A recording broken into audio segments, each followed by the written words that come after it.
Walton, who was an IG for AmeriCorps because he uncovered fraud on the part of Obama's friends. And so he fires him without notice in total contravention of the rule of law there. You know, but what's interesting to me is this is really chapter and verse about Obama the man, yes, about the administration, about corruption, about cronyism. You know, you say that he's not only hyper-partisan, but he's narcissistic and he lies repeatedly. Yes. Now, whenever somebody, my years in the media, when you say that about the president, people get all worked up. Yeah. You know, how could you analyze him that way? I have found it to be true. What is it in the research that you did, which is exhaustive here, that proved it to you? Well, I always felt it. I think you felt it ahead of time. We knew who he was, who he hung around with. He was extreme liberal. He had the record. He masqueraded as someone who is bipartisan, who is post-partisan, who is post-racial, post-grievance. And he was defrauding us when he was telling us who he is. He got into office and he quickly proved exactly who he is, the hyper-extremist liberal that we thought he was. And he's proceeded to implement the most radical agenda.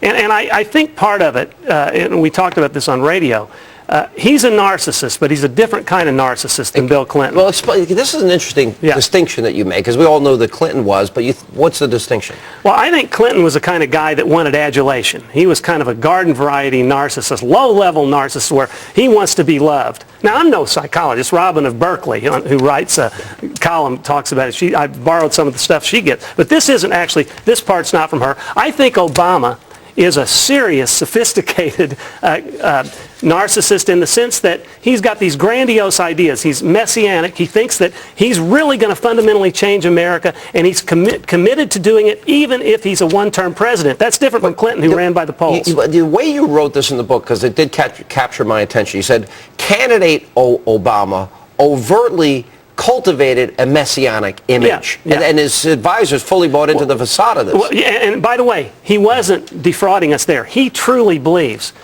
he is a God with a small g. I mean, I actually think...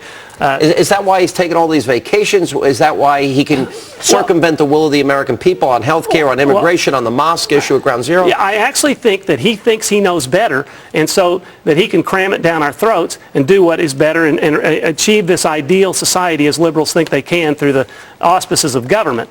But there's also the fact that he's tone deaf. In addition to not caring what we think, he's also tone deaf because he has no clue. After he passed Obama, after he crammed Obamacare through, he says, I'm going to continue to fight for the American people. Oh, you are? So 20% of the people support what you're doing and you're fighting for us? Yeah. How oblivious. And he says, I haven't spoken enough. After Massachusetts Senate race, he got trounced, and he said, I got to talk more, and all he did was give speeches and had counterproductive effect. I want to go back to the title, because I love the title of the book, and it's Crimes Against Liberty, an Indictment of President Obama. And you break it into three separate sections. Section one is offenses against Americans, then it's offenses against American institutions, which I found interesting, and then the third part is offenses against America's general welfare and national security.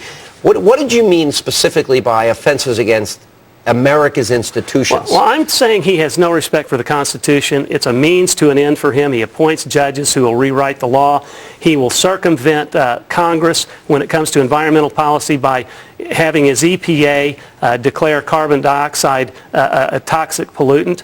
He will go out and thwart the secured creditors' legal rights under the law, their rights under the law, and favor the unions who are unsecured creditors, give them 50% of the dollar, give the secured creditors 20%, and then slam and slander the lawyer and slander them as speculators when they're just trying to enforce their own rights under the law. He has no respect for the law. Well, we're just touching the surface. Bully. He's a bully.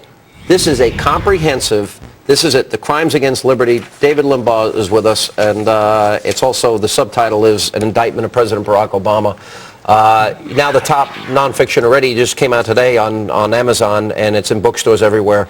David, we love having you. Thanks. Thanks for having me. In my mind, this is America's election guide. Thank you. Read Folks, this book. Don't underestimate his capacity for mischief because you think he's a nice guy. He's harming America affirmatively.